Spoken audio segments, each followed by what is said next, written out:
একদিন ছোট্ট একটা গ্রামে ছিল মাধুরী নামের এক মেয়ে। বয়স মাত্র 10 বছর, কিন্তু মনে সাহস ছিল পাহাড়ের মতো। তার চোখে সব সময় স্বপ্ন জ্বলে উঠত। সে থাকত তার দাদু ঠাকুরমার সঙ্গে। মা বাবা ছিল না, কিন্তু দাদু তাকে মা বাবার মতোই আগলে রাখত। একদিন দাদু ঘরের বাইরে বসে গল্প বলছিল। দাদু বলল, মাধুরী, তুমি জানো, একটা পাখি আছে, তার ঠোঁটে এমন এক সুর আছে যা মানুষের মন ভালো করে দেয়, চোখে জল এনে হাসিতে পরিণত করে। ওকে বলে লাল পাখি। মাধুরী চোখ বড় করে বলল, সেই পাখি কি সত্যিই আছে, দাদু? রূপকথা সত্যি হয়, যদি মন ভালো হয়। সেই রাতেই মাধুরী সিদ্ধান্ত নেয়, লাল পাখিকে সে খুঁজে বের করবেই।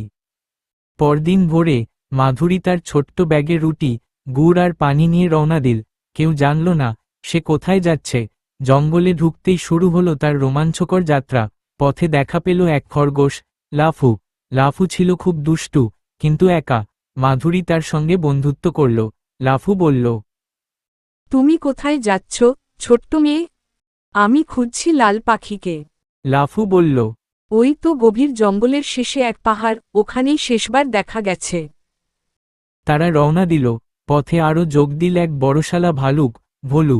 ভোলু নাকি আগে অনেক দুঃখ পেয়েছিল, কিন্তু মাধুরীর কথা শুনে তার মন ভালো হয়ে গেল। তারা আবার যেতে লাগল। পথে দেখা পেল এক বুড়ো কাঠবিড়ালি, দাদু। সে অনেক জানে, বহু বছর বেঁচে আছে। দাদু বলল, পাহাড়ের ওপারে আছে এক পুরনো আমগাছ, তার ডালেই বসে ছিল এক পাখি, অদ্ভুত রঙের, চোখে যেন আলো জ্বলে। তারা পৌঁছালো সেই পাহাড়ে। হঠাৎই বাতাস বদলে গেল, আকাশ ঘন কালো হয়ে উঠল, বিদ্যুৎ চমকালো, আর এক বিশাল কালো পাখি এসে হাজির হল। পাখি গম্ভীর কণ্ঠে বলে ওঠে, তুমি কি চাও, ছোট্ট মেয়ে? মাধুরী সাহসের সঙ্গে বলে, আমি খুঁজছি সেই লাল পাখিকে, যার সুরে মানুষ শান্তি পায়।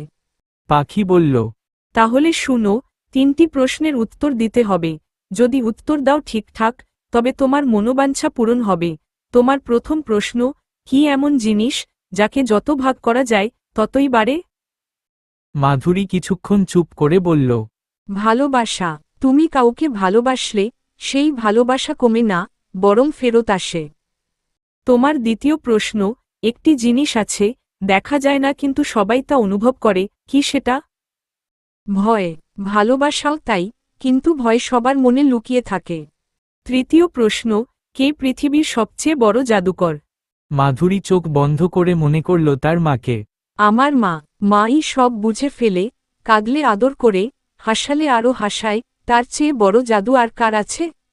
পাখি কাঁপতে কাঁপতে চিৎকার করে উঠল। তার গা থেকে ঝরে পড়ল কালো পালক, আর বেরিয়ে এলো এক উজ্জ্বল লাল পাখি। পাখি হেসে বলল, তুমি আমাকে মুক্ত করেছ। আমি ছিলাম এক জাদুকরী, এক হিংসুটে রাক্ষস আমাকে অভিশাপ দিয়ে পাখিতে রূপান্তর করেছিল।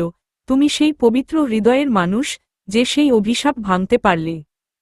পাখি তার ঠোঁট থেকে এক আশ্চর্য সুর ছাড়ল, এমন সুর যা শুনে মাধুরীর চোখে জল এসে গেল।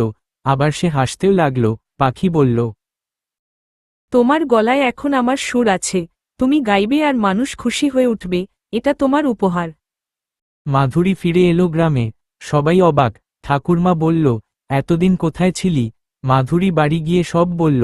মাধুরী আমার মেয়ে নয়, সে আমাদের জাদুকন্যা।